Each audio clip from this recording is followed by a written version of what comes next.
ध्यान पूर्वक आज हम जो बैठे हैं संगम मंच जो बांध बन रहा है उसके विरोध में बैठे हैं। और जो यहाँ पर जो बैठे हैं ये हमारा ग्राम सभा है। क्या है? ग्राम सभा क्या होता है सबको पता है ना। तो ग्राम सभा और हम सब ने मिलकर जितने लोग हम यहाँ बैठे हैं सब लोग अपनी सहमति दर्ज करेंगे। मैं आपको ये पढ़ के सुना रहा हूँ, ठीक है। पढ़ के सुनाने के बाद अगर आप इस बात से सहमत हो 3 बार आपसे पूछा जाएगा तो अपनी सहमति दर्ज कराना, ठीक है। पहली बात, पहला लिखा है हमारा आदेश हम लोग कर रहे हैं कलेक्टर साहब को। क्या लिखे हैं?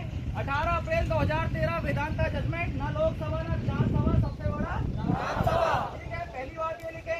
दूसरी बात ये लिखा गया है कि 30 नवंबर 2003 अमरेश प्रताप सिंह बनाम तेज बहादुर प्रजापति कहता है कि आदिवासियों की जमीन गैर आदिवासियों को हस्तांतरित नहीं हो सकती। फिर बोला है अनुच्छेद 13 का खंड 1 के नॉन जुडिशियल के तहत प्री कॉन्स्टिट्यूशनल लॉ के तहत आदिवासियों के क्षेत्रों में मुकद्दम सरकार मतलब नॉन जुडिशियल गवर्नमेंट का संवैधानिक ओपन है।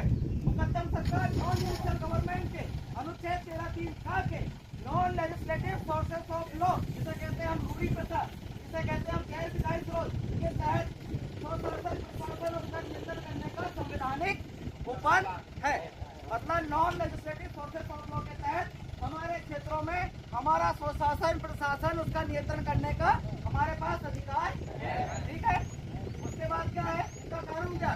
स्थायी विधायी स्रोत, अस्थायी विधायी स्रोत, प्रत्योजित विधायी स्रोत के प्री कॉन्स्टिट्यूशनल लॉ के ब्रिटिश भारत सरकार के कानून आदिवासी समुदाय के non legislative sources of law रूढ़ी प्रथा के ऊपर अनुच्छेद 13 लॉ की परिभाषा के तहत संवैधानिक रूप से लागू नहीं होता है।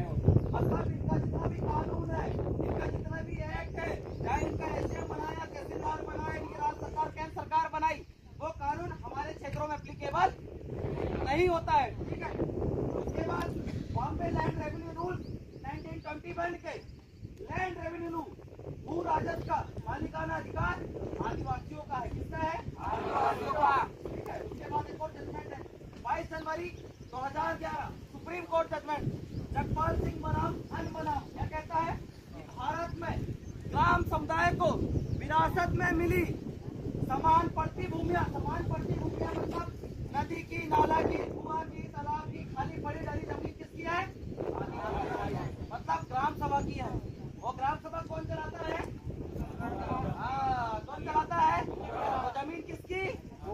मुकद्दम किया। मुकद्दम तो इनको इजाजत दिया नहीं है और बिना इजाजत के लोग क्या कर रहे हैं? प्रतिक्रिया कर रहे हैं, ठीक है। उसके बाद एक और जजमेंट है 11 जुलाई 1997 समता जजमेंट सुप्रीम कोर्ट। ये कहता है कि 5वीं और 6वीं अनुसूचित क्षेत्रों में राज्य सरकार केंद्र सरकार का 1 इंच जमीन नहीं। क्या बोला कि राज्य सरकार केंद्र सरकार का 1 इंच जमीन? आप बताओ, राज्य सरकार का जमीन नहीं है, केंद्र सरकार का जमीन नहीं है और हमारी जमीन छीनने आ रहे हैं। बांध बनाना है तो हमारी जमीन चाहिए इनको, रोड बनाना है तो हमारी जमीन चाहिए, जंगल उजाड़ना है तो हमारी जमीन चाहिए और इनका कानून कहता है कि इनकी जमीन नहीं है।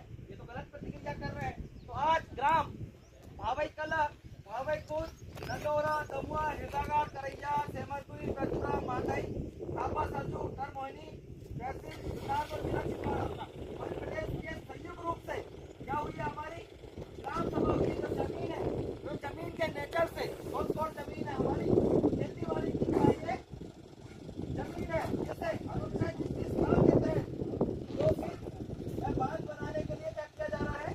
अधिग्रहण किया जा रहा है। क्या किया जा रहा है? जिसको लेकर ग्राम सभा जो अधिग्रहण किया जा रहा है, जिसे ग्राम सभा अवैध असंवैधानिक मानती है। क्या करती है इसे ग्राम सभा? क्या मानती है? जो कि पूरी प्रथा के क्षेत्र की जमीनों को अनुच्छेद 13 के तहत ना ही बेचा जा सकता है, ना ही खरीदा जा सकता है, ना ही अधिग्रहण किया जा सकता है, ना ही सर्वे किया जा सकता है। पर ये लोग क्या कर रहे हैं? उसका उल्लंघन कर रहे हैं। ग्राम सभा सार्वजनिक और सामुदायिक रूप से आदिवासी हितों में यह निर्णय लिया है कि खेतीबाड़ी की जमीनों में संगम बांध बनाने की प्रक्रिया पर रोक लगाती है, सर्वे करने की सर्वे करने की उसमें रोक लगाने की इजाजत रद्द करती है। क्या आप इस पर रोक लगा